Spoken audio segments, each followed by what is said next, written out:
Je vous salue à nouveau chaleureusement, chers amis et fidèles qui suivent les émissions de Ernest TV Show. Soyez les bienvenus dans cet épisode historique consacré à celui qui a lutté pour l'indépendance du Burundi.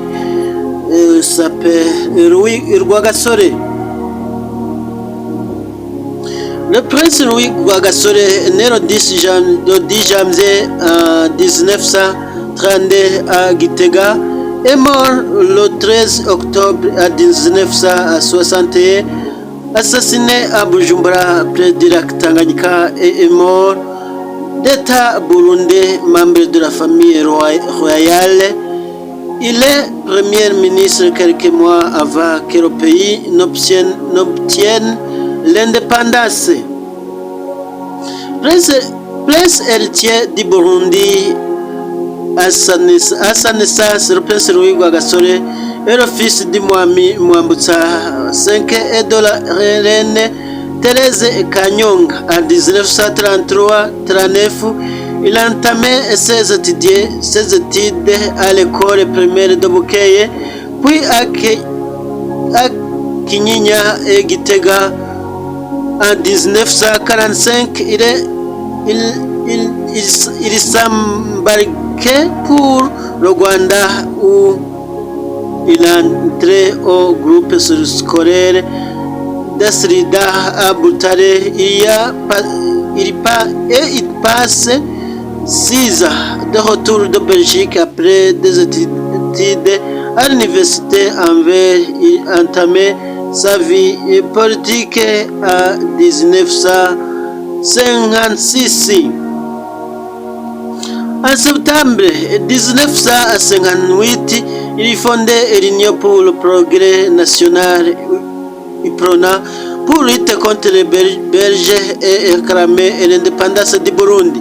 Son père nommé chef de Butanyerera pensa que le rôle de la famille royale doit transcender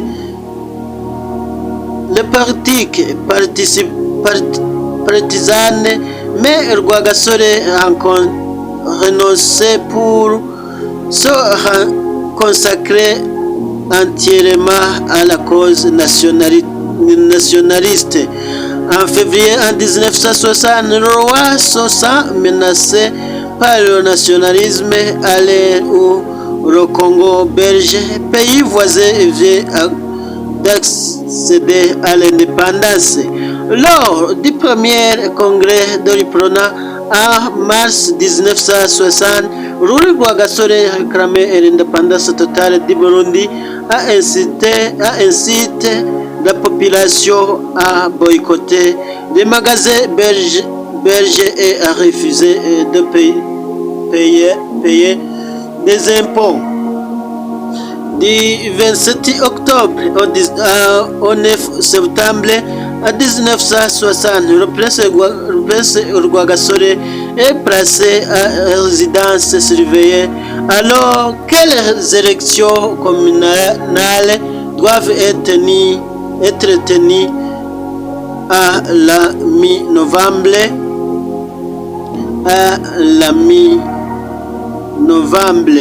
Le but de son placement à résidence surveillée et d'handicaper UPRONA et de l'empêcher de remporter les élections communales. Le but est atteint et les élections communales sont remportées par le PDC, parti soutenu par la Belgique. Le 18 septembre 1961 au lieu des élections législatives sous la supervision de l'ONU, Rwagasore et l'UPRONA remportaient une large victoire avec 80% des voix. Il devient le premier ministre du Burundi le 29 septembre 1961. Le 13 octobre 1961, le prince Louis Rwagasore est assassiné d'une balle provenant de Tiller Mbisque alors qu'il dînait dans des restaurants appelés du lac Tanganyika. Son assassinat est organisé par le chef Baranyanga, membre de la famille royale, avec d'autres représentants du parti PDC. Le tireur était grec du nom de Jean Kajorgis. Le 2 avril 1962, condamnation des assassins du prince. Le 30 juillet 1962, Kajorgis est fusillé. Le 1er juillet 1962, proclamation de l'indépendance du Burundi. Le 15 janvier 1963, les commanditaires de l'assassinat du prince Louis Rwagasore sont pendus dans le stade de Gitega. Parmi eux, deux fils du chef Baranyanga, Nidendereza et Biloli. Selon le sociologue Rudo de White, des documents découverts dans les archives nationales du Royaume uni permettrait de conclure à une application de la titre belge dans l'assassinat du prince Rwagasore. La revue Tout dit a publié en 2013 le texte complet de l'étude de Rudo de White. Le 12 septembre 1959, il épouse Marie-Rose Namikevio, décédée en 1973, qui lui donnait des filles. La princesse Marie-Thérèse Rwagasore, en 3 juin 1960, 15 novembre 1961, la princesse Marie-Pierre Rwagasore, puis Rwagasore posthumé 28 novembre 1961, 23 février 1962.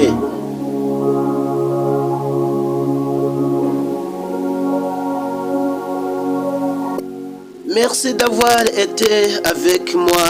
J'apprécie beaucoup vos pensées et vos idées. Et que Dieu vous bénisse abondamment. Que tout ce que vous entreprenez porte beaucoup de fruits et vous apportez